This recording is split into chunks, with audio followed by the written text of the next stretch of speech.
টেকনাফের বাহারছড়ার গহীন পাহাড়ে যৌথ অভিযান চালিয়ে পাচারের উদ্দেশ্যে বন্দী থাকা নারী ও শিশুসহ ৬৬ জনকে উদ্ধার করেছে কোস্টগার্ড ও নৌবাহিনী।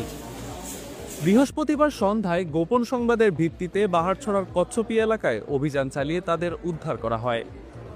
শুক্রবার সকালে টেকনাফের কেরুনতলী কোস্টগার্ড মিলনায়তনে station commander lieutenant Salauddin Rashid সংবাদ সম্মেলনে এ তথ্য জানান। তবে অভিযান চলাকালীন সময়ে যৌথ বাহিনীর উপস্থিতি টের পেয়ে পাচারকারীরা পালিয়ে যাওয়ায় কাউকে আটক করা সম্ভব হয়নি। নারী ও শিশু সহ বিপুল সংখ্যক ব্যক্তিকে টেকনাফের বাহারছড়ার গহীন পাহাড়ে বন্দী করে রাখা হয়েছে। প্রাপ্ত তথ্যের ভিত্তিতে গতকাল 18 সেপ্টেম্বর বাংলাদেশ কোস্টগার্ড ও নৌবাহিনী কর্তৃক একটি যৌথ অভিযান পরিচালনা করা হয়।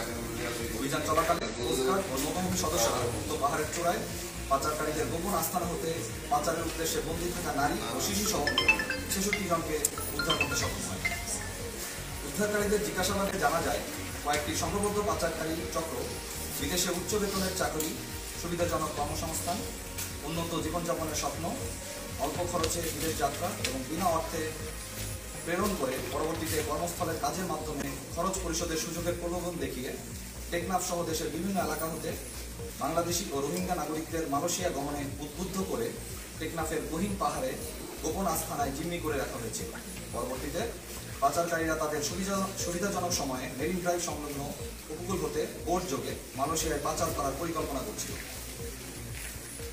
তারা আরও জানায় যে পাচারকারীরা তাদের আটকে রেখে নির্যাতনের মাধ্যমে মুক্তিপণ আদায় করার চেষ্টা করছিল।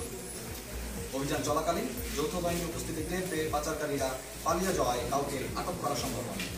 তাদের আটকের নিমিত্তে নৌবাহিনী ও কোস্টগার্ডের গোয়েন্দা নজরদারি ও অভিযান চলমান রয়েছে।